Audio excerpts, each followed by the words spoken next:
Sejam todos bem-vindos aí a um tal de podcast. Já estaremos aí com o nosso convidado de hoje, o professor Hérlito. Estaremos batendo um papo aí, conhecendo um pouco sobre a sua história, a sua trajetória aí. Só um segundo, já estaremos aí ao vivo com o professor Hérlito. Deixe sua pergunta aí para o professor Hérlito, alguma curiosidade, alguma coisa que vocês gostariam de perguntar para a sua pessoa. Deixe sua pergunta aí que estaremos fazendo aí no decorrer do programa, beleza? Só estamos tendo um problema com conexão, mas já estaremos aí. Estamos aguardando aqui o pessoal aqui responsável pela conexão nos colocar aí diante do professor Hérlito, beleza? Então fique conosco, você quer divulgar a sua página, você quer divulgar seu negócio, mande um direct para a gente que nós estaremos aí divulgando o seu negócio, nós estaremos aí fechando uma parceria, beleza?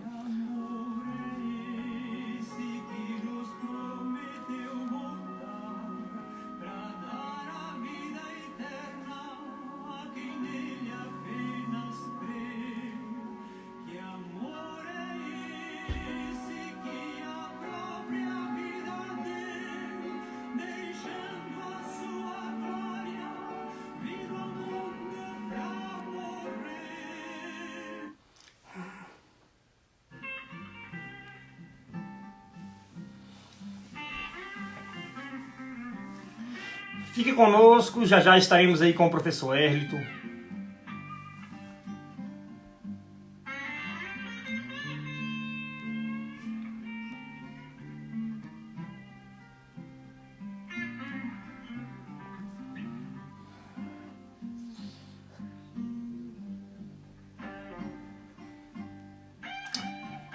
Pronto. Sejam todos bem-vindos a um tal de podcast.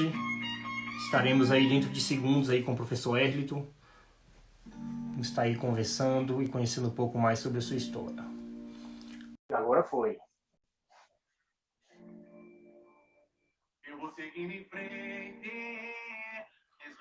O professor Hérlito recusou. Vou mandar o convite lá. Aí agora só aceitar o convite aí, Hérlito. Para que possamos aí estar batendo um papo.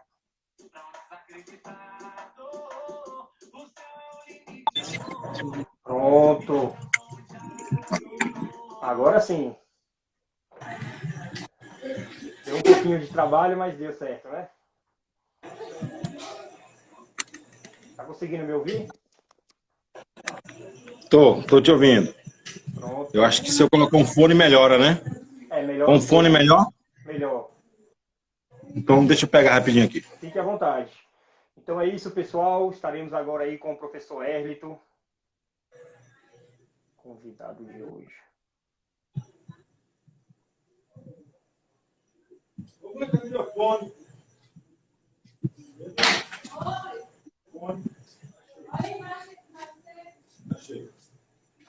Estudar um pouco, né, meu Deus?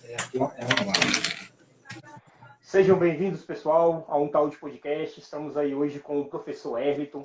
Vamos estar conhecendo aí um pouco sobre a sua história, a sua trajetória. Também estaremos aí conhecendo um pouco sobre a sua participação na política da cidade de Barra como candidato a vereador na última eleição. Boa noite, Hérlito. Muito obrigado por ter aceitado o nosso convite. Seja bem-vindo a um tal de podcast. Boa noite, Eric. Boa noite, tudo bom, né? Boa noite a todos que estão nos assistindo nesse momento. Prazer muito grande aqui ter aceitado esse convite seu. Eu que agradeço imensamente aí por ter aceitado e compartilhar conosco aí um pouco da sua história, sua trajetória. O intuito desse programa é apresentar histórias, que as pessoas possam conhecer as histórias por trás das pessoas e assim valorizar mais as pessoas, né? Porque nós temos o costume, a mania de valorizar as pessoas por conhecer a história. Conhecendo, a gente começa a dar um pouco mais de valor. Muito obrigado. Perfeito. Por ter aceitado o nosso convite, estar disponibilizando esse tempo aí. Eu gostaria que você apresentasse para o pessoal que está aí na sintonia e que está acompanhando a nossa live. Olá, pessoal, boa noite. Então, como o Eric já fez uma pré-apresentação aí, eu sou Erliton, aqui na cidade de Barra, Bahia. Sou professor, como você bem mencionou, Eric, uma profissão aí que eu exerço com muito carinho. E aqui, filho de Barra, nascido aqui mesmo nessa cidade, longe aqui da capital, longe dos grandes centros, mas uma cidade que tem uma história fantástica. Então, a princípio, e tenho um grande prazer de ser baiano, de ser barrense também, tá bom? É isso. Eu conheço você como Dedéu, né? Conhecia como Dedéu. Foi professor do meu irmão. E eu não me recordo se eu fui seu aluno também, mas eu acho que não. Acho que só convivia com você ali no colégio, mas acho que eu não fui seu aluno. E eu conhecia você como Dedéu pelo meu irmão, né? Meu irmão também, assim, conhecia como Dedéu. Quando eu conheci o pessoal da igreja ali no futebol, que eu fui conhecer e saber que você era o Erliton, né? E, cara, como é que surgiu esse interesse seu? Meu irmão te elogiava muito, e também as pessoas a qual eu conhecia e trabalhavam com você e também eram seus alunos, te elogiavam muito pela forma de apresentar a aula, né? A forma como você lidava com os alunos, que você introduzia com os alunos e também com seus colegas de trabalho.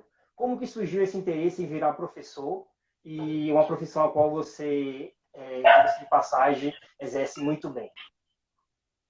Olha, Eric, em 1999 foi a data em que eu me formei no magistério, né? Justamente a gente teve essa intenção, teve essa indução aí para ser professor. E aí, no meu estágio, uma escola aqui bem conhecida do município, aqui na sede, a escola João das Neves Leite, foi lá que eu fiz o meu estágio na sala de aula, ali na prática, né, com alunos do EJA, alunos ali de uma faixa etária, muitos já bem mais velho que eu, já pai de família e tudo, e eu ali com 18 anos de idade, trabalhei à noite, e graças a Deus consegui conquistar ali uma amizade que até hoje, olha, de 1999, e até hoje alguns, quando nos veem pela rua, a gente se fala, conversa, relembra algumas coisas. Então foi ali naquela sala de aula que eu disse, rapaz, mas que negócio interessante, que coisa boa você conseguir fazer algo diferente assim para a sociedade, para a comunidade, você exercer o seu papel assim como cidadão e prestar, de qualquer forma, através do seu trabalho, uma coisa boa para a população. Então peguei o gosto para o ensino a partir dali. E aí, quando foi no ano de 2002, houve um concurso aqui para professor aqui na sede, né? E eu acabei passando, fui aprovado, graças a Deus. Comecei trabalhando ali na escola em Odete do Vale, uma escola que tem um carinho imenso, meninos pequenos, meninos que hoje, agora, já têm filhos desses alunos, que foram meus né, logo nesse período, que já são alunos meus, né? Fui professor dos pais dele. E agora, não é que eu sou tão velho assim não, tá? É porque já tem uma história aí, quando eu tive esses alunos, esses primeiros, alguns já estavam numa idade já avançada, digamos assim, né? Então, eu acho interessante quando você fala que muitas pessoas elogiam assim, o trabalho, de fato é o que me motiva também, né? É lógico que você não faz tudo, você não é perfeito, mas eu faço com carinho, com determinação, porque eu sei da importância do que é o ensino, do que é a educação para as pessoas que estão ali. E esta semana mesmo, retornando aqui já às aulas presenciais, eu de novo, já recebi um elogio como esse que você está me falando, né? A vice-diretora aqui da Escola Silva Araújo, Elton, rapaz, já recebi uns elogios seus ali de meu sobrinho, olha, e o menino é inteligente demais, não é porque é meu sobrinho, mas é muito inteligente, e chegou lá em casa repleto assim de alegria e de satisfação, porque você é professor dele, falando bem de você, falando bem das suas aulas. Eu não sei, eu não faço isso para me aparecer, nada, é a minha forma de perguntar aos alunos, de questionar, não dar a resposta, né? Eu sempre trago uma história nova, uma história passada também, para contextualizar o assunto. E gosto de provocar o aluno, né? A fazer com que ele reflita, com que ele pense. Não dou uma resposta pronta. Primeiro eu estimulo ele a refletir. E uma outra questão que eu tomo muito cuidado é na hora de dizer se um questionamento do aluno, uma resposta do aluno não está certa com o que se diz respeito. Tomo muito cuidado, faço uns arrudeios e ele não percebe, não fica tímido, né, de responder, justamente porque eu sei tratar bem os meninos. Então eles erram e riem e depois acertam com todos nós corrigindo as atividades, os questionamentos, os textos lidos, as interpretações. É a forma, talvez a forma, muitos dizem que é a forma como eu dou aula. Tive uma aluna, Daniela, ela até agora ela é funcionária pública aqui, ela passou no concurso e passou muito bem. E aí uma vez ela me disse, olha, professor Elton, eu faço as provas só com base, não é nem do que eu leio, é com base nas suas explicações, que eu gosto demais das suas explicações, você envolve a gente. Eu não gostava de história, porque eu gosto muito de história, sabe? Eu não gostava de história, ela dizendo, mas eu passei a gostar a partir do momento que eu ouvi o senhor dando aula. Então isso é muito satisfatório, né? É uma imensidão você ser recompensado com essas informações, né? Você poder ver o seu aluno, aquela pessoa que passou por você, de repente trilhar uns caminhos assim de futuro, alguma coisa que venha beneficiar a própria comunidade, né? Então, essas coisas aí nos fazem querer fazer bem a coisa.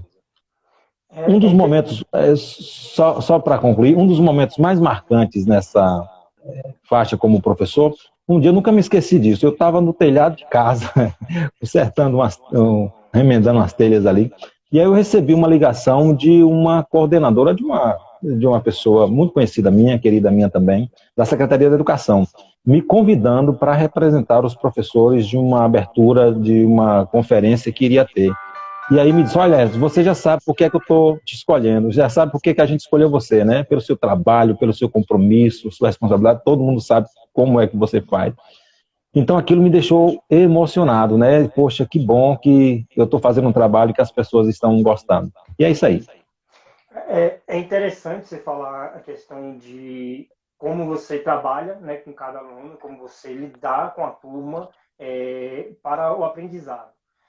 Uhum. Professor, eu acredito que seja gratificante, como eu acabei de falar agora, alguns comentários a seu respeito positivo, porque na cidade de Barra, já tive muitos professores, todos que passaram pela minha vida, deixaram a sua marca, né, deixaram um pouco da sua história, um pouco do seu trabalho. E não tenho Uhum. nada o que reclamar dos professores, mas teve uns que se destacaram mais do que outros, não só pelo conhecimento, mas também pela forma a qual, né, trata o aluno, a forma a qual introduz a atividade na vida do aluno, né? Então, Uhum. assim, e uma das formas a qual os comentários e elogios da sua parte é saber conversar, é saber lidar, é saber tratar o aluno como aluno. Perfeito. Exatamente. É isso que faz a diferença, né? Justamente. Então, você me diz aí que você foi aluno do João das Neves, é isso mesmo? João das Neves. Você morava ali perto, não, né? Eu morava em frente ao hospital ali. Ficava então nas proximidades Eu, do eu João fui das Neves. aluno, Eu comecei lá. eu fui aluno do João das Neves. Inclusive, Certo. joguei, naquela época tinha os colegiais, né? Eu participei dos Aham. colegiais contra o seu colégio, que era o Odete do Vale, né? Ah, Entendeu? Então, participei ali junto. E, assim, cara, o Colégio das Neves, na minha vida, ele foi muito importante. E eu também tenho uma certa importância lá, porque eu construí uma certa história. Né? Ao uhum. participar, naquela época a qual eu estudava, tinha muitas atividades, muitos projetos a qual os colégios participavam, né? E eu sempre fui muito participativo ali. E uma das formas a me estimular a participar dessas coisas foi a diretora Maria, né? Que sempre pegava ali no meu pé, porque ela via que eu tinha necessidade de ocupar a minha mente com alguma coisa, né? E aí Uhum. sempre ela me colocava nessas atividades para que eu pudesse ali estar junto, né? Ajudando e participando também, até com isso, agregando e criando valor. Eu acredito que muitas Perfeito. coisas a qual eu tenho na minha vida, eu devo muito ao Colégio das Neves também. Isso. Aham. Muito bem. Boas recordações a gente tem ali daquela escola. Eu trabalhei lá foi no período da noite. Só foram 3 meses, né? Que ficaram na história. Pô, legal. Voltando a falar um pouco de professores, eu tenho muitos ídolos, eu tenho meus professores aí na cidade de Barra como ídolos. É igual eu te falei, alguns se destacaram mais do que outros, mas não deixam de ser meus professores e também não deixaram de agregar, né? E é uma profissão muito, muito bonita. Eu te parabenizo aqui por essa profissão e também pela forma como você Uhum. encara essa profissão, porque muitas pessoas, em diversos setores da vida, as pessoas buscam só estabilidade financeira. E você vê nessa pessoa que a pessoa não está ali porque gosta. E eu consigo ver esse brilho, eu consigo ver esse interesse em querer ser professor e querer ser um bom professor. Uhum. Exato. É porque eu entendo o seguinte, a gente vê quando encontra em uma sala com alunos adversos, né, porque ali tem vários mundos ali dentro da escola, a gente passa por muitas dificuldades. O professor, na verdade, ele é pai, ele é advogado, é juiz, é o promotor, é o conselheiro, é o psicólogo. Professor, ele faz de um pouco de tudo, né? Então, muitas vezes, é preciso realmente se doar para você conseguir aceitar isso e você não ter um problema, digamos, mental assim, não ir trabalhar estressado. Você tem que aceitar tudo isso com amor, sabendo que você tem que fazer a sua parte, né? Por exemplo, na hora de educar um menino, né, na hora de avaliá-lo, de passar a nota, quantas vezes a gente escuta, mas é uma pequena minoria, né, que acaba dizendo assim, empurra para lá, passa para lá, não entende que aquele menino ou aquela menina, ele um dia pode estar lá atendendo esse professor ou um parente dele como um auxiliar de enfermagem, como um médico. A gente vê de vez em quando na televisão erros médicos comuns, né? Ou, por exemplo, recentemente no hospital em São Paulo, se não estiver enganado, teve uma enfermeira, ou foi um enfermeiro, que acabou matando uma pessoa, lógico que sem querer, mas porque ela leu a bula errada, né, do remédio que era para ser aplicado ali no soro, e várias vezes aconteceu esse tipo de situação em que muitas vezes o profissional que está ali, ele não teve uma alfabetização correta, ele não teve uma instrução correta. Ele passou simplesmente porque o sistema muitas vezes permitiu que ele Obriga, né? fosse para frente, né? E aí acabou por conta da idade, não sei o quê, tem que fazer números, então empurra para lá. Eu acho que não é bem assim. A gente tem que refletir que quando a gente pensa dessa forma, nós não estamos cuidando do nosso país, da sociedade, né? Porque esse mal de estar empurrando para lá sem ter consideração de ensiná-lo corretamente, vai se reverter de uma forma ou de outra para a gente mesmo, né? Num atendimento, por exemplo, quando eu estou falando de um enfermeiro, de um médico, ou um profissional que realmente não teve uma boa formação, então, culpa de quem? Culpa da base. Nós que estamos aqui, principalmente no ensino fundamental 1 e 2, é a base da educação, né? A pré-escola. Então, é necessário que haja, de fato, uma doação para fazer de tudo para que aquele aluno consiga se identificar, consiga aprender, consiga gostar da escola, né? É importante demais fazer isso. Eu tenho uma sugestão, né, para os professores, porque eu não tive isso na minha infância. Quando eu estudei até o ensino, depois do ensino médio, a gente já começa a Uhum, encarar a vida de outra forma, mas até o ensino fundamental a gente leva muito na brincadeira. E muitas vezes também até o ensino médio a gente leva na brincadeira. O que deve ser levado em consideração para os professores? Tipo, por exemplo, hoje eu tenho muita dificuldade em fazer concurso público, tipo assim, em termos de muitas coisas a qual passaram pela minha vida, eu não levei muito a sério e hoje eu pago um preço por na isso, estante. entendeu? Eu pago um preço Uhum, por isso hoje. Mas se eu tivesse levado a sério antes, eu teria muita facilidade hoje em resolver muitas atividades da minha vida. E assim, uma das uhum, coisas que eu não tinha na época era isso, o professor chegar e falar, ó, eu estou preparando vocês para fazer um concurso público. Para que vocês façam um uhum, concurso público, vocês têm que levar a sério o ensino fundamental, o ensino médio, entendeu? Tem que ser levado a sério. E muitas vezes não é. Né? Então, assim, acho que falta um uhum, pouco mais dos professores, alguns, não são todos, de introduzir isso também na vida do aluno.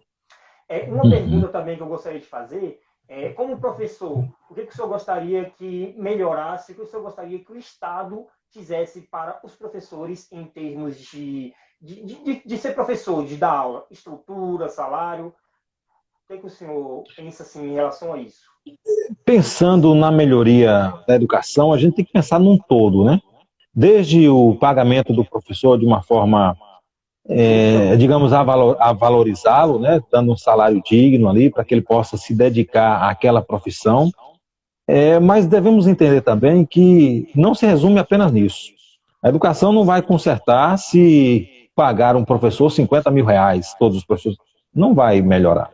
Vai melhorar a partir do momento que o Estado dê condições, por exemplo, material, uma estrutura adequada, acompanhar as famílias que necessitam muitas vezes de um acompanhamento psicológico, um acompanhamento técnico, digamos, de várias áreas, né, tanto médica quanto psicológica. Então, é necessário que o Estado acompanhe como um todo essa estrutura, todo esse ciclo que envolve a educação, porque uma coisa depende da outra. Por exemplo, se a família não estiver acompanhando corretamente o seu filho, não vai ter um sucesso aquela criança. E, ao mesmo tempo, a gente não pode levar também, o professor não pode jogar a responsabilidade apenas para a família, né? Nós temos que analisar vários pontos. Eu, como professor de história, que é uma disciplina que sou apaixonado, já falei algumas vezes, mas a gente tem que analisar como um médico analisa o seu paciente. O verdadeiro médico, ele analisa a origem do problema, da doença. Por que aquele aluno está com essa dificuldade? Por que ele é desse jeito? Por que ele é aquele? Então, é necessário que haja uma investigação familiar, como é que aquela criança é acompanhada. De repente, ele é mais uma vítima do sistema, de toda uma sociedade que é perversa, que é desigual. Então, essa criança, ela tem que ser acompanhada como um todo, não só na escola, né? Ela tem que ser acompanhada fora da escola também pelo próprio Estado. E ao chegar na escola, essa criança, desde a saída da sua casa até chegar na escola e toda a assistência que ela vai ter ali, ela necessita de um transporte de qualidade, né? Tem que ir sentado direitinho, com segurança, né? E ao chegar na escola, ela tem que sentir um ambiente atrativo, uma escola que agrade as crianças ou o adolescente. Porque hoje são poucas as pessoas que você pergunta assim, você gosta de ir para a escola? Porque, gente, o mundo hoje tem tanta atratividade, todo mundo, ou praticamente todo mundo, tem um celular, que tem jogos, que tem uma biblioteca, que tem uma infinidade de atrativos, de entretenimentos. E aí, então, entre a escola e essa infinidade de entretenimentos, a criança vai colocar a escola como um bicho de 7 cabeças, como algo desagradável, torturante. Então, a escola tem que ser um local que agrade, né? Que a criança tenha vontade de ir para a escola. Diga, eu vou para a escola que hoje vai ter aula disso, hoje vai ter aquilo, vai ter uma merenda de qualidade, vai ter todo esse acompanhamento, né? Então, tem que ter uma estrutura para que acompanhe a educação de uma forma geral, de uma forma ampla. Você falou uma coisa interessante. Eu não me recordo de gostar de ir para a escola quando era ensino fundamental. Algumas aulas até eu temia ir, porque alguns professores a qual não gostava das aulas, né? Eu não sei se porque eles eram rígidos e ensinavam da forma correta ou porque eu era um aluno que não era interessado. Já o meu filho de 6 anos, ele já acorda, vai ter aula amanhã? Tem. Aí ele já dorme cedo e já acorda no dia animado para ir. Eu acho lindo. Para ir de novo. Entendeu? Ele gosta de ir. Eu já não me recordo dessa alegria para ir para a escola. Exatamente. Seu filho estuda onde? Em Brasília? Aqui em Brasília ele está na primeira série. Começou a primeira série esse ano. Pronto. A gente tem uma diversidade. Tem escolas que realmente conseguem atrair o aluno. Essa é a diferença da escola que seu filho estuda, né? Ele consegue atrair. Viu, Eric? Você até mencionou logo no início da nossa entrevista, do nosso bate-papo aqui, que me conhecia. Eu também te conheci há muito tempo e tenho uma admiração muito grande por você, o seu dinamismo, a sua empolgação, a sua vontade de participar. Então, pessoas como você faz uma diferença muito grande na sociedade, consegue envolver as pessoas e tem um grande potencial, né, que muitas vezes não é aproveitado. Então, consideramos você lá na sua infância, pequeno ainda, dinâmico, ativo. Já pensou se tivesse uma escola mesmo de qualidade, professores já instruídos para captar em você o potencial que você tem, né? E para desenvolver esse potencial. Então, muitas vezes falta isso nas crianças, né? Falta esse segundo olhar. Uma das formas de atrair a educação física, eu me lembro de uma escola que eu trabalhava, no Odete do Vale, em que as professoras às vezes ficavam questionando, por que a escola só vem mais aluno no dia da educação física? Eu trabalhava com educação física na escola, mas não era aquela educação física que você pega a bola e toma, menino, se vira para lá e você vira as costas ou só fica com a pita. eu gostava de ser dinâmico, fazia várias brincadeiras, desde aquelas brincadeiras de infância, de pega-pega, de roda, de circo, disso, daquilo, até o jogo de bola também. Usava cones, fazia circuitos. Então, era uma aula super produtiva, atrativa, e as crianças adoravam, né? Eu me lembro que o Odete do Vale, se você conhece, escolinha pequenininha, de lá eu consegui fazer. Eu consegui naquela escola que um espaço, 1 metro quadrado, que não dá uma terça parte de uma quadra de futebol, eu coloquei lá rede de vôlei, eu fazia basquete, queimada, futsal, era uma loucura na escola, era uma loucura no bom sentido, né? Sim. Então, as crianças, no dia que tinha educação física para aquela turma, raramente faltava algum aluno, era o que a própria direção da escola me falava, né? Então, atraía. Então, uma das estratégias para fazer com que as escolas atraiam as crianças ou os adolescentes é entretê-las em alguma situação dinâmica, em algum momento de lazer, é isso? Então, tem que rever todas as situações para que a gente possa fazer com que os nossos alunos tenham prazer de ir para a escola. Legal, volto a parabenizar por essa profissão maravilhosa. Antes disso, eu gostaria de agradecer aqui um dos apoiadores do nosso programa, que é a distribuidora Líder na cidade de Barra. Quem tiver interesse, vai lá no Instagram, tá marcada na página aí, no Stories, beleza? A melhor da cidade aí, distribuidora Líder, muitos preços bons, com entrega também, beleza? Dá uma passadinha lá e confira lá o serviço da distribuidora Líder, a melhor da cidade. Érico, eu gostaria de falar também, isso aqui já é mais do dia a dia. Eu vi uma participação a qual você tinha na rádio também aí, né, aos sábados. Eu gostava, eu não sou muito fã de rádio, não. Costumo te dizer, hoje eu já consigo acompanhar mais. Não estou conseguindo te ouvir. Deu uma falhada no sinal. Mas agora Talvez seja a minha internet. Consegue me ouvir agora? Sua imagem está congelada. Agora. Tá tranquilo aqui. Não estou te ouvindo. Deixa eu só fazer um.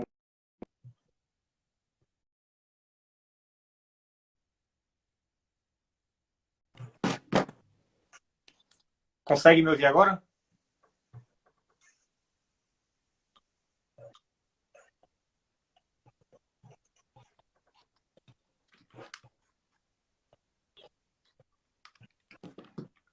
Deu uma travada aí, só um momento. Pessoal, agora ficou bom. Deixa o joinha aí. Tá joia, agora tá bom. Tá. Beleza. Eu gostaria de falar com você também, conhecer um pouco sobre aquela participação a qual você teve na rádio, Grande Rio FM, com um programa aos sábados. Eu não gostava muito de rádio, não era muito fã, mas eu gostava daquele programa, era um programa que eu fazia questão de ouvir, pela forma qual você transmitia as mensagens. Você transmitia a mensagem de uma forma diferente e também deixava até umas mensagens motivacional, umas mensagens de ânimo para que as pessoas possam acreditar na vida e nas coisas, né? Como é que foi essa participação sua ali e qual a motivação também para fazer um programa e participar de um programa daquele?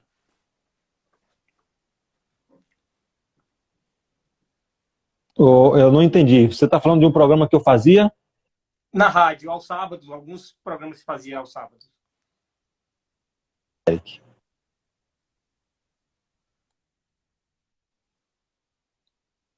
Tá conseguindo me ouvir agora?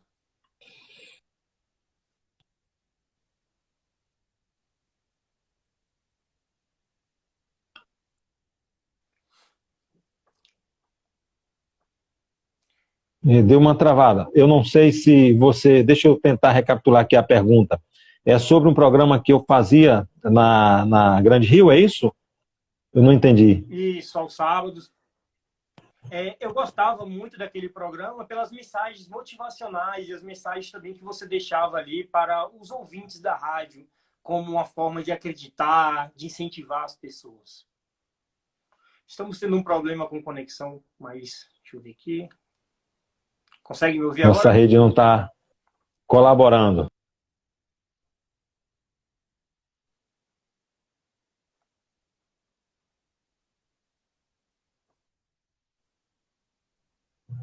Agora sim, parece que voltou. Eric, Pronto, pode falar. pronto. Repetindo de novo, você quer saber relacionado a um programa que eu fazia na rádio, é isso? Isso, basicamente é tipo as mensagens motivacionais ao qual você colocava, de ânimo para as Ah, pessoas, sim, a forma como sim, você sim. transmitia essas mensagens, eu achava muito legal. Perfeito. Que bom então. É porque é importante demais a gente colocar alguns pensamentos, algumas reflexões, para que as pessoas consigam se localizar. Ainda hoje, Eric, eu gosto de fazer isso na sala de aula, né? De vez em quando eu coloco uma vez por semana, alguma coisa nesse sentido, nas salas. Alguns provérbios populares, né? Algo para que as pessoas elas possam se locomover, possam se sentir, na verdade, né? Possam se sentir é, dentro de um universo, dentro de um mundo que é necessário que ela faça a sua parte também, né? Por exemplo, tem um que eu gosto muito de colocar para os alunos, é um provérbio que eu vi, não é exatamente um provérbio, é uma mensagem, um texto que eu vi no ano de 2008, de trás de uma porta da biblioteca da escola, do Colégio Estadual, que Cristo Rei. Era um cartaz com um nome assim, com a frase que dizia o seguinte, a educação, aliás, um país se constrói com homens e livros. Aquela frase me impactou, me marcou. É uma frase de Monteiro Lobato, né? E aí, puxa, olha só que interessante, né? E aí, quando a gente vai observar os países desenvolvidos, a média de leitores que tem nesses países, e em comparação com o nosso país, que é um país que está em desenvolvimento, mas alguns anos atrás era chamado de país subdesenvolvido, não é isso? Então, quando a gente analisa uma situação de um país como o Brasil e um país como os Estados Unidos, Inglaterra, França, a diferença é muito grande no número de leitores. Mais do que o triplo de vezes que aquelas pessoas leem mais do que a gente, né? Ou seja, todos os países que são altamente desenvolvidos tecnologicamente, financeiramente, eles têm algo relacionado direto com a educação. Aí o que me faz refletir, que eles só são ricos, investiram em educação, porque é um povo que se preocupa com a educação. Então tem tudo a ver a questão da desigualdade social, tem tudo a ver a questão do desenvolvimento tecnológico, da dependência e tudo mais, com a questão da educação. Então é necessário, como o Monteiro Lobato bem disse, que é necessário para que um país se cresça se ele realmente for um país de leitores, um país que se dedica à educação, não é isso? Não é só a força da educação que vai fazer a diferença, né? Então é nesse sentido que é importante a gente, sendo algumas frases, algumas mensagens motivacionais para as pessoas que estão nos ouvindo. Elas causam um impacto tremendo. Verdade, é sobre esse impacto que eu estava falando.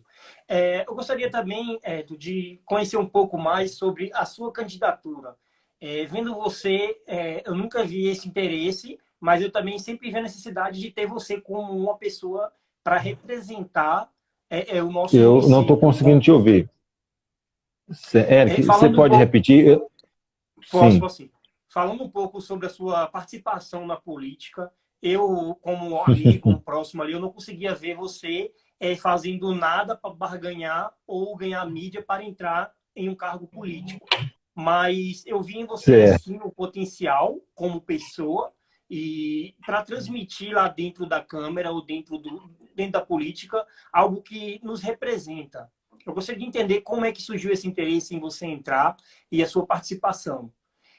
Só deixar aqui claro que eu não sou eleitor da cidade de Barra, mas se eu fosse eleitor na cidade de Barra, uma das pessoas a qual eu iria votar, com certeza seria você. Eu sou uma Não pessoa muito entendi. neutra em relação à Deixa eu política, ouvir. mas pela forma de te conhecer e a forma como você trata todos os assuntos, eu sinto uma verdade e tenho essa necessidade de expressar ao meu apoio à sua candidatura também.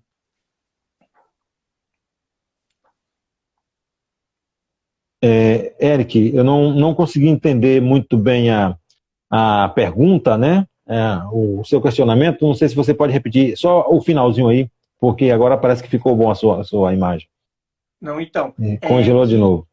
igual eu falei, eu não sou muito de me posicionar politicamente, mas sobre a sua candidatura, eu como pessoa, eu era e sou um dos seus apoiadores pela forma a qual você transmite as informações e você trata as pessoas. Não tô te ouvindo.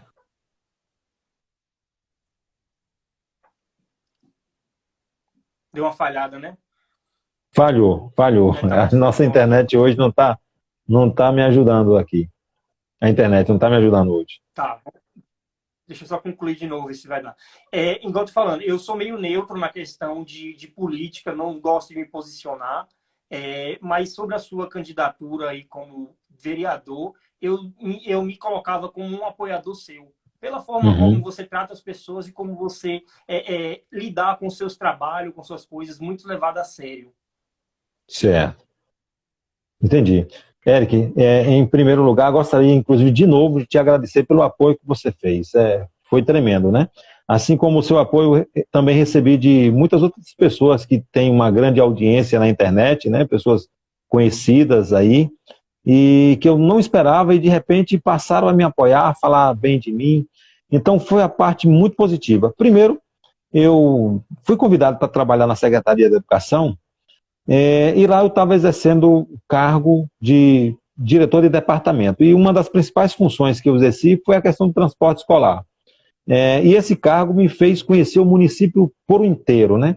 Então eu conheci a Barra de ponta a ponta, todas as suas dificuldades, todo o seu potencial, a sua gente. Fui nos lugares mais distintos aqui desse município. E pensei o seguinte, rapaz, a Barra tem um potencial tremendo para se tornar uma superpotência na questão de geração de emprego, na questão de indústrias. O que basta talvez seja uma vontade política maior para que isso aconteça, né? Então, isso me motivou, apesar que eu já tinha cogitado na minha mente uma possibilidade, quem sabe um dia, entrar na vida pública, mas isso foi um convite de algumas pessoas, né? Secretários, pessoas anônimas também, que assim como você já tinha visto o meu trabalho, e aí me levou essa conversa, e aí acabei me candidatando, né? Confesso para você que foi uma experiência boa também, claro que teve seus pontos negativos, a gente viu a política de perto, o que é a política de perto, e precisa se mudar muito, a mentalidade das pessoas precisa mudar demais, né? Por exemplo, conforme a análise, as pesquisas que tinham saído por aqui, a conversa que a gente tinha, eu estava assim, poxa, vai dar certo. As pessoas que estavam me apoiando, era muita gente me apoiando. Eu nunca vi um negócio desse. Muita gente apoiando sem pedir nada em troca. Isso é que era interessante. Você ia passando na rua, aí de repente alguém chegava, ó, ei, estou votando em você, estou pedindo voto para você. Era assim, rapaz, era um negócio tremendo. Lógico que um dos erros meus na política foi ter me apresentado já no apagar das luzes. Tá bom? Eu exerci um cargo, então eu preferi me manter neutro ali, até esperar a hora certa, mas na verdade eu demorei demais para tomar essa iniciativa. Isso me atrapalhou, não tenho dúvida também, que poderia ter feito um melhor trabalho conversando mais com ela para isso, né? Então, nesse sentido, Érico, eu não sei se você consegue me ouvir, parece que deu uma congelada Sim, agora. sim. Deixa eu aguardar para ver. Consegue sim. Então, Eric, nesse sentido, a política, eu entrei com uma proposta de enxergar o município com um grande potencial. Grandes propostas para o legislativo, para a questão da educação, para a questão do desenvolvimento agropecuário aqui no município. Como, por exemplo, eu andei em alguns lugares aqui como São Gonçalo, Brejinho, uma variedade de lugares. E aqui, como você sabe, nos Brejos, nós somos riquíssimos aqui em Brejos, algumas regiões, só um exemplo prático para a gente ver, produz muita cebola e alho no Brejo, muita cebola e alho. Porém, um alho pequeno, uma cebola pequena. Lógico que tem um sabor diferenciado, mas eu falo na questão desse pessoal, desses agricultores, era uma das minhas propostas, era ter na prefeitura um especialista na área, por exemplo, um técnico ou mais pessoas, uma equipe de técnicos agrícola e de veterinário, para estar acompanhando essa população de agricultores e de pecuaristas, né? Por exemplo, o camarada vai plantar uma lavoura, E aí não tem instrução nenhuma, né? Porque hoje está super moderno, né? Tem várias técnicas, tem um tipo de manejo de adubo para se Verdade. fazer a correção do solo. Então essas pessoas elas não têm essa vivência e aí planta de qualquer jeito e acaba não produzindo bem. Então eu pensei o seguinte, entra aqui uma pessoa especializada, colhe a amostra do terreno e de repente providencia um tipo específico de cebola, uma cebola que produzisse mais, que fosse um pouquinho maior, porque essa cebolinha pequena, ela é uma delícia, muito boa, porém, não é toda dona de casa que gosta dela não, Dá um por conta do trabalho, né? tamanho, o trabalho que dá para descascar aquilo, é gostosa demais, natural, mas imagine se tivesse uma variedade de cebola maior, o comércio que não ia se expandir nisso aí, imagine você pegar aquela cebolinha, aquela roxa, e fazer compotas daquela cebola, né? Industrializar ela lá, fazer uma cooperativa e aí juntar todo mundo. Rapaz, era fantástico quando eu passava de carro e via aquele monte de cordão de cebola enganchado na porta, no varal das casas no brejo. E aí eu pensava, rapaz, que potencial nós temos. Já pensou uma cooperativa Quantas, aqui para exportar esse material? Sim.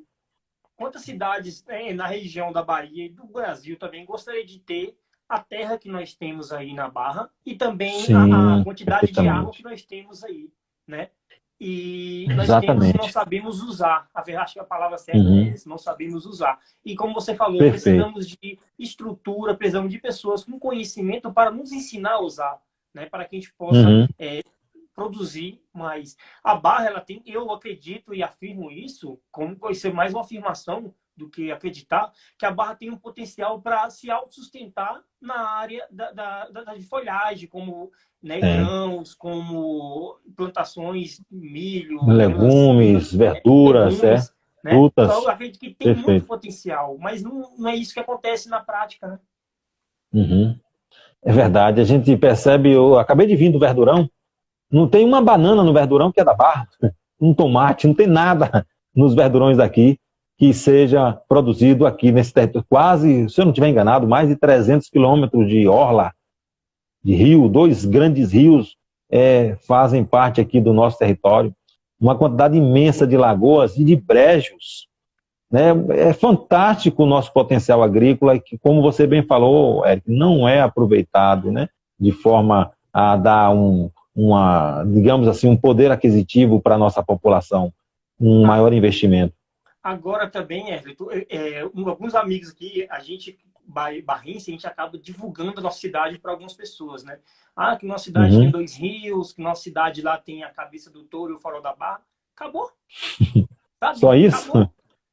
Aí a gente pode Verdade. falar, mas o quê? Sabe? Eu acho que Uhum. falta interesse falo da prefeitura porque representa a cidade, em divulgar mais, Perfeito. em formar um centro de turista, de turismo na Barra, Uhum. né? Para que você possa apresentar outros lugares, para que você possa ter outras alternativas. Né? Nós temos as Perfeito. dunas aí, acho que é do Icatu que chama, não é isso? Isso. Então, não me recordo quantos quilômetros fica da sede, mas, cara, é umas 50 dunas muito. quilômetros. Quanto? Uhum. 50 no Icatu, mas antes do Icatu tem a Geleia que fica a 40 quilômetros, Pois é, é 45 muito quilômetros. perto.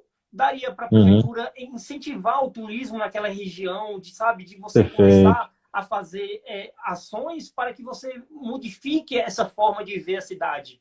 Né? Não só de Uhum. domingo ter lazer na cabeça do Touro e Farol da Barra, onde é um local que se reúne vários tipos de pessoas. Né? Então, assim, acho que deve ter Perfeito. mais opções de você ter um lazer, de você Uhum. ter um turismo, de você sair para conhecer. E a nossa cidade ela é muito rica Exatamente. nisso.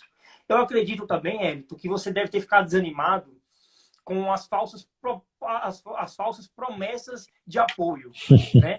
Porque assim, Sim, cara, igual você acontece. falou, você andava na rua e você sentiu um apoio de boca, né? Eu tô com você Uhum. e tal. Você cresce, fica, é isso mesmo. Mas aí quando chega na hora, as coisas não funcionam Minha desse jeito, decepção. né? E aí vem uma Verdade, decepção verdade. que é muito difícil você lidar e você se animar para uma nova política, né? E você querer mudar uma coisa que precisa ser mudada, né? Verdade, verdade.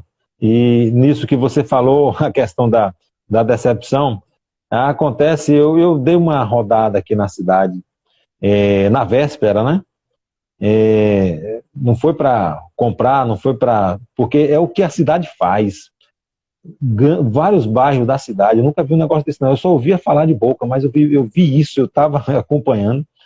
E as pessoas não dormem em vários bairros da cidade, não dormem esperando passar o vereador, ou o candidato a prefeito, ou sei lá quem seja, para negociar o voto.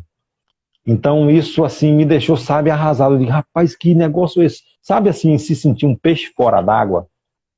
Mais ou menos isso, né? Que eu não sei como é que um peixe se sente fora d'água, mas é sufocado, né? Então eu me imaginei assim, eu tenho meus princípios, né? Tenho meus valores que eu aprendi na minha família, aprendi na escola, aprendi na minha igreja. Então eu tenho meus princípios a seguir. E aí quando eu vi aquilo de perto, eu disse, rapaz, que loucura é essa? Olha, a população, ela sabe, não são todos, né? Mas tem muita gente que se vende por um saco de cesta básica, por uma comida, por uma caixa d'água, sabe, isso precisa ser mudado, né? Muitas vezes, o próprio eleitor, ele acaba fazendo com que o político seja corrupto, né? Porque ele gasta uma fortuna, os políticos, eles gastam uma fortuna para se elegerem, então vai descontar depois, né? E não fazer nada, alguma coisa nesse sentido. Justamente o que eu ia falar com você agora. Eu vou expor uma situação aqui que aconteceu com o meu pai. Meu pai pediu um apoio para um candidato e o candidato dá o que ele pediu. Só que quando o candidato ganhou, que meu pai foi exigir um tratamento para a Lagoa do Saco Grande, que passava em frente à minha casa, onde eu morei depois, o vereador veio falar que ele não tinha direito nenhum de cobrar o vereador porque ele tinha vendido o voto para o vereador. Tá eu, naquele vendo? momento, cara, eu não entendia o que era política, mas eu olhei assim e eu fiquei envergonhado com aquela situação. Puxa, na prática isso você viu foi isso. muito bom para mim, porque, cara, o político pode me dar 1 milhão para me votar nele. Eu vou votar porque eu acredito na pessoa, por mais que eu esteja enganado. Mas o meu voto vai ser porque eu acredito, porque eu quero fazer uma coisa diferente. Você entendeu? Perfeito, Então, assim, perfeito. realmente nas cidades existe, não só em Barra, Bahia, como existe em vários lugares. Essa compra de voto, as pessoas trocando o seu valor por algo que não vai ser benefício de um todo, de uma sociedade. Né? E realmente isso é triste. Isso é muito triste. Exatamente. Para o município. Exatamente. Viu, Eric? Esse caso aí, ele tem algumas vertentes. Por exemplo, muitas vezes a culpa também é do vereador, é do político, né? Por exemplo, ele está ali, faz daquela pessoa, daquela comunidade, sua amiga, vou defender, vou fazer isso, vou fazer aquilo. Aí quando o cara ganha, o cara some. Você entendeu? O cara desaparece, eu falo, o político desaparece. E aí, nesse sentido, nesse interim, aquele cidadão, ele diz, não, eu sei que quando esse cara ganhar, ele vai sumir, então minha chance é agora de pedir alguma coisa. Então acontece várias situações. E é por isso que eu não condeno, assim, não é a prática eu condeno, mas a pessoa, eu não condeno justamente porque também boa parte dos políticos fazem isso. Né? Eles desaparecem, eles somem, só aparecem 4 anos depois. Então a população se vê refém dessa situação. Mas o verdadeiro cidadão, ele não pensa em si próprio, ele tem que pensar no coletivo. Justamente. Uma pergunta qual eu faço, não sei se você vai ter até essa informação aqui. Não sei se você tem essa informação aí correta, mas você sabe me informar qual é o salário de um vereador hoje? 15 mil. Aqui na sede, aqui na Barra, sim. Parece que é 15, eu acho que é 15. Era 10 e me parece que teve um aumento, eu não sei exatamente, mas não, sim, eu a acredito base que seja mais ou menos 15. Essa. Aí o que acontece? Eu já vi muitos vereadores falar e apoiadores falar que até meu vereador gastou 1,5 milhão para se eleger. 1 milhão. Cara, multiplica esses 15 aí. Né? Não fecha. A conta não fecha. Exato. Como é que eu vou gastar 1 milhão, 1,5 milhão para me candidatar, para me ser um vereador, sendo que o que eu ganhar não vai chegar nem a metade disso? Durante os 4 Por aí anos, a gente tira. Né? Por aí a gente tira então, o que é feito. Ninguém dá café de graça, não existe café de graça. Né? Perfeitamente. Então são N situações que precisam ser refletidas aí por nós, né? Na hora de escolher a pessoa, eu acho que temos que ver as características, as intenções. Ninguém tem uma bola de cristal, mas é importante e tem como a gente perceber as intenções de determinadas pessoas. Muitas vezes vai no calor da euforia, eu vou botar em fulano tal porque eu sei que ele vai ganhar. Olha que voto mais tolo este. Ganhar para não dar Justamente. votar para não dar o voto perdido. Eu não vou dar Eu, meu voto perdido. eu já vi Loucura muitas esse pessoas pensamento. dizer que não vai dar voto perdido, como você acabou de falar agora, e Isso, por isso que o mas é país não uma muda, né? Porque eu vou loucura, não votar em quem está muda. ganhando. Qual a lógica disso? Exatamente. Não tem lógica nenhuma, né? É só de retrocesso, continuar na mesmice. E aí a Cara, gente não consegue avançar. como prefeito, eu vou expor aqui, que eu não devo nada a ninguém. Como prefeito, eu gostei muito da forma como o Nego do Martins e o Alê se posicionaram na política, a forma como eles abordaram situações, entendeu? E como eles introduziram isso. Eu gostei da proposta deles, não sei se conseguiriam fazer na prática, porque não depende só deles, mas assim, a proposta deles é muito cativante para mim, entendeu? Diante dos outros Uhum, políticos, que é uma política velha. É uma política que é a mesmice, onde a cidade não evolui, né? Onde a cidade, igual você falou, tem um potencial muito grande para se desenvolver e se tornar uma das principais cidades da Bahia, mas politicamente não deixa a nossa cidade crescer. Né? E como uhum, vereador também, eu gostava muito da professora Ângela, por ser uma professora, de ser uma pessoa muito verdadeira, né? E assim, igual ela falou para mim também, a mesma coisa que você falou, se decepcionou muito com as pessoas, a qual transmitiram que iriam votar nela, só que na hora ela viu que não foi isso, porque os números mostraram ao contrário, né? Então, uhum. assim, e você também eu apoio muito e gostaria muito de ter você como representante do nosso município, pelas verdades a qual você transmite e pelas buscas a qual de interesse da sociedade você iria transmitir e buscar para o município. Entendeu? Nós precisamos de pessoas assim como você, pessoas que transmitem verdade, entendeu? Como representante do povo. Uhum. Perfeito, perfeito. É, a professora Ângela, trabalhei com ela, uma pessoa muito amiga, muito sincera e realmente não tenho dúvida de que ela faria muita diferença naquela Câmara de Vereadores se ela tivesse conseguido, viu? Eu imagino, eu passei pela decepção também que ela enfrentou, talvez na mesma proporção. E é isso aí. É complicado. Eu vou também deixar aqui, eu tenho uma deixa aqui, eu estou me preparando aí para um futuro me candidatar, não como Sério, que vereador, bom. mas Como? como prefeito. Sério? Sério, Olha só. e assim, a cidade da Barra terá só uma oportunidade também de me ter como Uhum, prefeito. Se eles quiserem perfeito. acreditar no que eu vou ter a oferecer, bem. E se não, infelizmente, as coisas vão continuar do jeito que está sendo, né? Mas assim, a gente vai tentar, a gente tenta mudar, que a política está precisando, está pedindo uma renovação. Né? Eu E não sem sei quando, não dúvida, vou Érico. prometer 1 ano, 2 anos, mas eu tenho um projeto futuro aí para que isso aconteça, porque, cara, eu rodo muito Brasília, muitas cidades do interior, e eu vejo muitas coisas que poderiam ser feitas, sabe? Igual você falou, falta interesse político para quê? A Barra você tem muita oportunidade de trazer empresas, tem muitas empresas querendo se instalar na cidade, mas falta o quê? Falta uma estrutura. A prefeitura tem que dar estrutura, a prefeitura tem que chamar e falar, ó, tem isso aqui à sua disposição, e aí, você quer? A empresa vai se interessar, entendeu? Então, Uhum. assim, falta isso, falta você apresentar proposta, falta você ter interesse em trazer. Porque, cara, eu acho ridículo, no dia de hoje, as pessoas saírem da cidade de Barra, que é uma cidade muito acolhedora, onde eu sofri muito para sair daí, para vir para cá, pelo fato de não ter emprego, não ter oportunidade para todos. Uhum. Você entendeu? São a Exatamente. população é grande, perdão,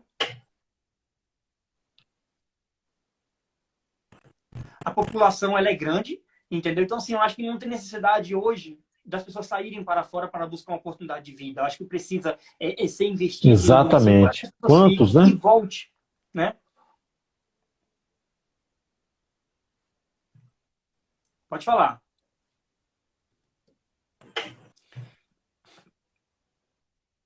Pode falar.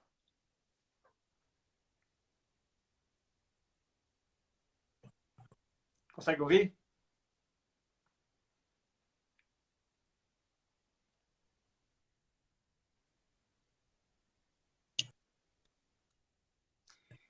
Então, só complementando aí, então é isso. Eu acho que não precisa mais as pessoas saírem da cidade para ir buscar oportunidade de vida em outro estado. Eu acho que o nosso Uhum. município pode oferecer isso, né?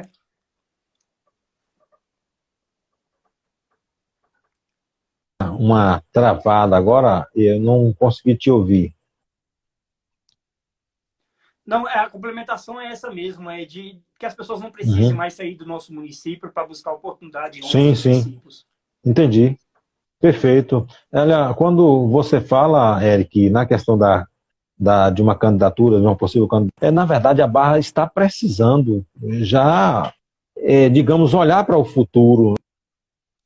Então, logo, logo, Sim, os que já assumiram a prefeitura, já fizeram o seu trabalho, né? Já deram sua colaboração, mas daqui a alguns anos, essas pessoas não vão estar mais na prefeitura, não vão poder mais se candidatar, digamos assim. E, nesse sentido, já é necessário que algumas pessoas já comecem a ter esse olhar para assumir a liderança aqui da cidade, né? Esse compromisso de querer governar o município, já começando a se preparar para isso, vendo as suas dimensões. E aí, quando você fala das pessoas, da grande parte das pessoas que saem daqui da Barra e vão em busca de trabalho aí fora, é muito preocupante isso, e sem dúvida alguma, muitos vão, mais porque é a última opção.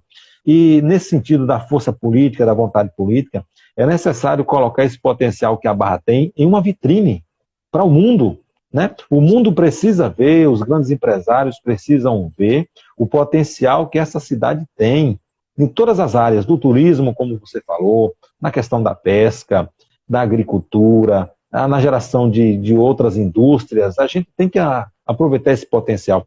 Olha o tanto de material que nós temos aqui, de matéria-prima para desenvolver determinadas atividades. Então é necessário isso ser exposto e que seja exposto bem feito, como em uma vitrine.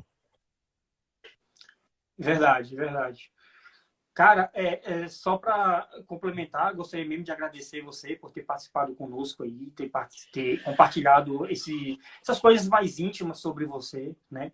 A gente está conhecendo aí. E deixo aqui já de cara, se você for candidato na próxima eleição, eu gostaria que fosse, porque nós precisamos fortalecer esse laço que você fez no início, né, na eleição passada, para que na próxima chegue forte. E é isso, é dizer que eu estou com você, eu tenho total certeza de que eu apoio você, do que for preciso a gente vai fazer. E eu gostaria muito de ter você como representante na prefeitura. Só para complementar também, pode falar se quiser falar alguma coisa aí, quer deixar algum recado. Desde já eu agradeço pelo convite, que agradeço também pela a forma como você tem se dirigido a mim aí. A gente se conheceu muito bem aqui na cidade, né? Tivemos na infância, na adolescência. Então você me conhece, também te conheço. Então a gente está falando aqui coisas sinceras, né? Sim. E eu agradeço muito por esse convite que você me deu, expor aí um pouquinho da história, né? Todo mundo, é lógico, tem uma história para contar, mas nesse sentido eu gostaria de dar um recado para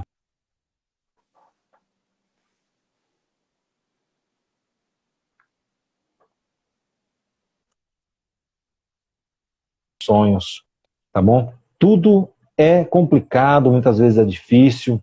Eu ouvi uma certa feita, alguém falar assim, que a vida é cheia de desafios e de lutas, né? Nós temos que persistir, nós temos que madrugar. Não. Então é nisso, é nesse sentido que a gente tem que tocar para frente, embora nós estamos vivendo aí num problema, num momento difícil da economia mundial, né? Muitas pessoas desempregadas, muitas pessoas que perderam seus entes queridos, estão numa situação complicada, muitas vezes sem teto, sem alimentação, sem trabalho, mas não desista dos seus sonhos. E acima desses sonhos, ou junto com eles, é necessário que também mantenha os seus princípios, seus valores, não se deixe abater, não se deixe ser vencido pelos problemas, pelas dificuldades. Então, mantenha o foco sempre e pensando também no círculo em que você está inserido, na sociedade como um todo. Porque só assim, quando eu penso em melhorar de vida, como eu penso em evoluir, em crescer emocionalmente, culturalmente e também socialmente, eu também tenho que pensar no meu semelhante, naquelas pessoas que estão próximas de mim, nos meus vizinhos, né? Então eu tenho que fazer isso em busca desses sonhos, mas com determinação. E sempre tendo em mente uma das perguntas que eu gosto de fazer: será que se um dia eu partisse dessa, como diz um povo aí, para melhor, será que o meu vizinho iria sentir falta de mim? Será que as pessoas que estão à minha volta iriam sentir falta de mim? Qual a colaboração eu estou dando para o crescimento da sociedade? O que eu estou fazendo de bem para esse mundo? Então a gente tem que colocar essas perguntas também na frente, né? Ao invés de ficar só se lastimando, só se queixando, criticando tudo, olhe para os céus e agradeça a Deus pela vida, pela saúde, porque o resto a gente corre atrás, não é isso? Então a gente tem que pensar que ser feliz não é ser rico. Ser feliz não é apenas... O dinheiro é bom, é sim, mas a felicidade vem a partir do momento que eu consigo compartilhar esse sentimento com as outras pessoas, a partir do momento que eu consigo fazer as outras pessoas felizes, a partir do momento que as outras pessoas me veem como alguém importante. Importante no sentido de ser uma boa pessoa, profissional, um bom amigo, alguém que possa confiar. Então, é isso. Mantenha o foco, jogue duro, estude e, sem dúvida alguma, você vai conseguir vencer e alcançar seus objetivos. Pronto. Eu só gostaria de, como um professor de história, eu gostaria que o senhor pudesse dar uma complementação para a gente aí sobre os últimos acontecimentos, sobre a Europa ali, a crise europeia. Não sei se o senhor consegue dar um clarear para a gente sobre essa rivalidade que está acontecendo hoje, o que precisa também ser feito em questão de pessoas para que possamos também fazer um mundo melhor. Antes disso, eu só agradecer aqui aos meus patrocinadores, aí ao terminar, o senhor pode dar seu parecer. Gostaria de agradecer imensamente também aí ao Cal Assessoria, a empresa de assessorias aí aos estudantes de faculdades, né, acadêmicos. Cal Assessoria, onde você entra lá, ela vai te auxiliar no seu TCC e também outros assuntos aí do seu sistema acadêmico. Também gostaria de agradecer a Upgrade, um lava-jato onde oferece vários serviços, né? Desde uma lavagem simples, como a higienização, envelopamento. Eu vi um envelopamento que eles fizeram em um notebook de uma cliente muito top, muito legal. Passa lá e conheça um pouco mais também sobre o trabalho da Upgrade, vale muito a pena. Deixar também para Hérito aí, depois dar uma passadinha na Upgrade lá, você tem um serviço lá grátis lá, em nome de um tal de podcast, beleza? Dá uma passadinha lá, a gente vai conversar no privado aí, você tem um serviço lá a fazer na Upgrade para conhecer um pouco também lá sobre o serviço oferecido por eles. Muito obrigado a todos os patrocinadores, a distribuidora Líder também, pelo apoio de sempre, e é isso. Então, dá só um parecer para a gente aí, Hérito, como história, o que você entende como esse acontecimento que está tendo lá, e também o que falta também na humanidade, está faltando mais amor, mais empatia pelo outro. Depois que nós viemos de uma pandemia aí, nós estamos, na verdade, passando ainda por uma pandemia onde foi muito devastadora, onde tirou muitas pessoas queridas da nossa vida, e aí nós deparamos agora uma situação também muito preocupante. Eric, eu me lembro que quando eu era menino, né, em plena ascensão ali da União Soviética, na verdade ela já estava em declínio, mas naquele momento a Guerra Fria estava com os ânimos à flor da pele, né? E aí eu me lembro que no jornal, aí saía o plantão ao vivo ali, a iminência de um conflito nuclear, né? Por um triz, talvez não aconteceria, mas houve episódios que o fato das duas super grandes potências da época pudessem se enfrentar. Na época era a União Soviética e os Estados Unidos, né? E a gente, diante de uma pandemia tremenda como a que tivemos, milhões de pessoas acabaram perdendo suas vidas, era tudo que o planeta não precisava, era de um conflito como esse. Tudo, não precisava. Os mercados agora estavam começando a se recuperar, né? As pessoas já estavam começando a ter fé no futuro, a questão da vida voltar ao normal. Aí, de repente, vem um negócio como esse. A minha primeira análise com relação a isso é quando se fala o que é que está faltando no mundo. Se falta amor, falta compaixão, porque não é possível que o líder russo ele não tenha lido a história, ele não percebeu o que causou esses conflitos, né, ao longo do tempo, ao longo da história. Será que ele não leu a respeito da Segunda Guerra Mundial, em que só dos russos, por exemplo, foram mais de 25 milhões de russos que foram mortos durante a Segunda Guerra Mundial? Foi a população que mais sofreu, aliás, no sentido de vítimas, né, fatais, foram os próprios russos. né? Os soviéticos, na verdade, na época. Então, será que não aprendeu com a história? Não aprendeu que as bombas jogadas lá em Hiroshima, né? Dia 6 de agosto de 1945, e a outra em 9 de agosto em Nagasaki, 1945. Será que eles não perceberam o poder de destruição que tem essas armas? E aí, quando surgiu isso, quando o mundo viu essas explosões, e aí todo mundo se pensou, olha, o homem está vendo o poder que ele tem para destruir as coisas. Então, se pensou que existiria paz no mundo. As pessoas acharam, na época, que depois da explosão dessas bombas, muitos historiadores comentam que os governos viram aonde o homem tinha chegado e que isso deveria parar. Deveria parar. Né? Que esse avanço ali, né?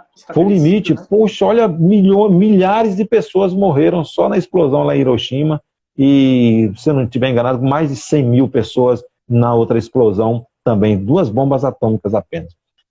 Achou que iria existir a paz a partir disso. Mas foi o contrário. Bastou se repartir o território, bastou se refazer uma nova geopolítica, reconfigurar os mapas ali, dividindo ali entre os países vencedores, entre aspas, né, da Segunda Guerra Mundial, soviéticos de um lado, Estados Unidos de outro, dividiram a Alemanha Oriental, a Alemanha Ocidental, e ali agora começa de novo uma nova briga, um novo conflito para uma ganância do mundo, não sei, das pessoas de quererem ganhar a qualquer custo, de se enriquecerem a qualquer custo. E ali começa agora uma disputa ideológica, uma disputa política, uma disputa armamentista, tecnológica, na qual o mundo nunca tinha visto. Então se construiu, depois das 2 bombas de Hiroshima, um arsenal nuclear jamais imaginado que iria ser feito de novo depois daquele episódio. Mas aconteceu, infelizmente. E no sentido do que está acontecendo ali na Ucrânia, o mundo está sob alerta, de fato. A gente percebe assim, poxa, será que se... Mas as pessoas estão loucas, né? Por exemplo, o que é que me leva a invadir um país soberano, né? Um país que tem ali a sua cultura, sob uma alegação que até agora não foi provado que tenha sido verdade, que eles estavam defendendo terroristas, que estavam matando russos, isso e aquilo. Nada provado, né? Simplesmente pela ganância de querer um território justamente para defender uma ideologia. Que a gente sabe, a Rússia é o maior país do mundo em extensão territorial, um dos maiores do mundo em população. A Ucrânia também não fica atrás, tem uma população muito grande, mais de 40 milhões de pessoas, e o território é um dos maiores da Europa também, o segundo maior da Europa, né?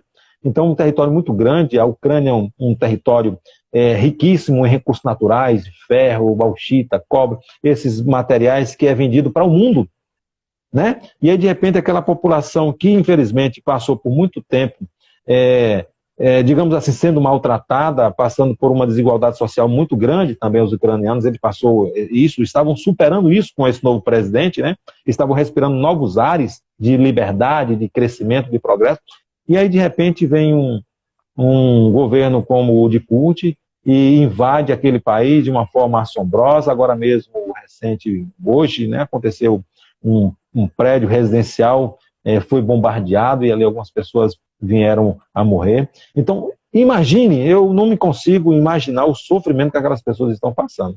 Terem que abandonar toda a sua vida, seus entes queridos, sua história, por conta de uma insanidade, que não tem outra explicação, é uma insanidade plena aquilo, porque não tem nada provado do que a Ucrânia estava tentando fazer alguma coisa contra os russos. Não tem nada provado, né? E esse país, infelizmente, ele tem passado por uma história, digamos assim, de domínio de outras nações muito grande. Assim como foi a região de Israel, dominado ali por vários impérios estrangeiros, a Ucrânia também ela foi dominada por alguns impérios, o Império Austro-Húngaro, os próprios soviéticos, né? Na época dos czares também, a Ucrânia foi dominada. A gente percebe também que na história da União Soviética, da criação da União Soviética, a URSS, né, União das Repúblicas Socialistas Soviéticas, a Ucrânia ela era uma das nações que fazia parte daquele bloco, né, que era a aversão ao capitalismo. De um lado, os países capitalistas, liderados pelos Estados Unidos, e do outro lado, o bloco soviético, né, que resolveu... os dois blocos estavam tentando se expandir, todos ali querendo, digamos assim, ganhar a atenção mundial. Tem até uma frase que eu vi uma vez num livro, dizia assim, Alemanha, vitrine do mundo. no sentido de que tanto o bloco socialista quanto o bloco capitalista, eles estavam lutando pela hegemonia mundial, atraindo, né, com um produto para vender. Então, foi aquele período que desenvolveu-se muito a questão armamentista, questão nuclear, uma nação dizendo, eu sou mais poderoso, a outra também sou. E aquele conflito de interesses, né? E a corrida também. O grande marco, que esses da corrida espacial, de fato, teve um legado positivo para a humanidade durante essa corrida espacial. A corrida armamentista, jamais, né? O arsenal que foi, o tanto de guerras que esse arsenal soviético, principalmente, espalhou no mundo todo, principalmente depois da dissolução, né, da União Soviética em 1989, com a queda do Muro de Berlim, e aí, a partir de 1991, quando se declarou de fato o fim da União Soviética, e a Ucrânia de novo ganha a sua autonomia, né? Então, nesse inteirinho aí, o mundo estava cheio dessas armas. Na África, então, tantos conflitos armados, mercenários, guerra civil patrocinada, que todos já sabemos que durante esse período da Guerra Fria, os dois países não se enfrentaram, tanto o soviético quanto os Estados Unidos, mas eles se enfrentavam com outras pessoas, outras nações, como, por exemplo, a Coreia do Sul e a Coreia do Norte, não é? Então, os Estados Unidos alimentavam um grupo e a União Soviética alimentava outro grupo. E várias guerras aconteceram no globo todo dessa forma, né? As duas superpotências, elas colocando ali o domínio. Várias guerras aconteceram relacionadas a isso. Então, o que está acontecendo hoje é uma tragédia muito grande para a humanidade. Sim, Érico, pode. Agora é interessante, eu gosto muito de história. É uma matéria assim, em qual eu sou muito apaixonado. Curto muito filmes históricos, documentários históricos, gosto muito disso. E você falando assim, dá uma abrangência e de mostrar como é que é a história. Né? Nós estamos muito parados, vamos dizer, no tempo, em relação à leitura, em relação à pesquisa, em relação a se informar, né, o que realmente acontece. Nós estamos muito acostumados a sentar no sofá e ver o que o jornal fala sobre política, né? E o jornal, normalmente, ele fala o que interessa a ele. E a gente fica só nisso. Então, assim, esse lado que você falou, várias falas suas, eu não conhecia, entendeu? Outras eu já conhecia, mas, assim, você vê como é que é muito grande o lado da história humanitária, né? E a gente está muito praticamente fechado, infinito. Com uma viseira aqui só para o que a mídia fala. É interessante. Isso, exatamente. Limitado aquilo, né? É limitado aquilo. É importante se pesquisar, é importante observar as fontes históricas. Hoje mesmo foi um dos conteúdos que eu passei na sala de aula, foi sobre a questão de fake news, né? Levando o passado, é uma das questões que eu gosto de abordar na sala de aula. Eu contextualizo o passado com o presente, né? A questão da informação, das versões que a história tem proporcionado ao longo do tempo. E aí, de repente, a partir das descobertas de novas fontes, aquele fato que assim foi dito que aconteceu, de repente ele passa a ter uma nova versão. A partir de que momento? A partir da descoberta de novas fontes, de novos documentos históricos. Então, para a gente analisar esse cenário na qual estamos debatendo aqui, sobre a questão da Ucrânia e da Rússia, é necessário a gente ver os dois lados. A gente vê várias fontes, o contexto na qual foi criado, né? Nesse momento, eu digo para você que o contexto que eu enxergo é simplesmente um ditador querendo se opor a uma nação que é inferior, digamos assim, tecnologicamente e principalmente na questão de armas.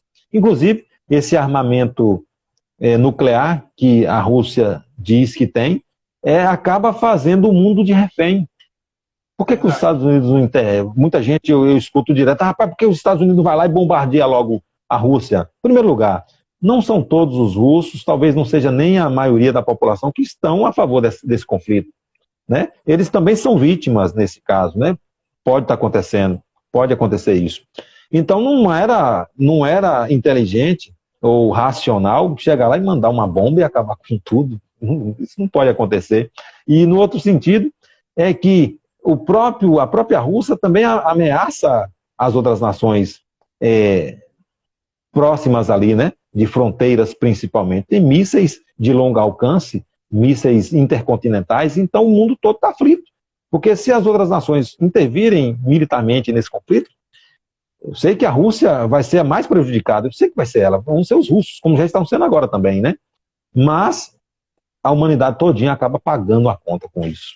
Como você falou aí, só dar uma complementada, eles vêm de uma perda muito grande, né, da guerra e tal, e aí eles nem Sim, conseguem solar essa tristeza e já vem outra, né, outras perdas, porque uma perda perfeito. vai geração por geração. Teve neto que não viu o avô, né? E Uhum, aí ele vai contar pro bisneto que o avô dele morreu numa guerra e vai ficar nisso. Aí o filho já morre também. Então, assim, é um ciclo praticamente até vicioso, né, nessa situação, porque é perfeito. uma perda que não consegue cicatriz, não tem cicatrização. Exatamente. Para a criança, ela cresce nesse ambiente de conflitos e mais conflito e acaba sendo algo até que normal para ela, né? Ver uma época sem conflito pode ser até algo novo para ela, Estranho. né? Estranho, estranho, porque está acostumada, infelizmente, mas é triste. O cenário atual é que a tristeza está tomando conta de tudo isso aí. Cara, muito obrigado mesmo por ter participado conosco. Nossa conversa aí era com média de duração aí de 30 a 40 minutos, só que com o seu conhecimento muito amplo Que e com as nada, que suas conhecimento palavras, a nada. gente acaba que esquece até do horário, né? E teria aí conversa para mais de 2 ou 3 horas aí, com o seu conhecimento aí muito amplo. Então é isso, muito obrigado mesmo por ter participado conosco, ter compartilhado a sua história. Eu agradeço mesmo de coração. E sabe que se você quiser mostrar um projeto novo aí, um tal de podcast está aqui de portas abertas para divulgar e mostrar o seu trabalho. Perfeito, então, mais uma vez agradeço a você pelo convite e agradeço também a todos que estão aí nos assistindo, né? Que todos estejam aí com Deus e sempre pensando no próximo, né? E agradecer de fato, de coração, por todas as bênçãos que a gente tem alcançado ao longo da história. E lembrar de sempre estar no nosso coração o desejo de servir ao nosso semelhante, né? É uma coisa que eu aprendi. Estamos aqui no mundo para servir. Então, a gente, quando levarmos isso como princípio, não tenho dúvida que o mundo será bem melhor. Então é isso. Muito obrigado, Erlito. Muito obrigado aí por ter compartilhado conosco a sua história, um pouco da sua trajetória aí. Muito obrigado mesmo por ter disponibilizado esse tempo. É isso, pessoal. Deixa eu Uhum. agradecer a cada um de Perfeito. vocês que participaram conosco. O nosso Um Tal de Podcast fica por aqui. Esse vídeo da live de hoje está no nosso canal do YouTube, Um Tal de Podcast. Quem não assistiu, passa lá e dá uma assistida e compartilhe também com seus amigos, porque é incrível a história do professor Hélito. Muito obrigado, Hélito. Muito obrigado a todos. Valeu, meu amigo. Um abraço. Tchau. Fique com Deus.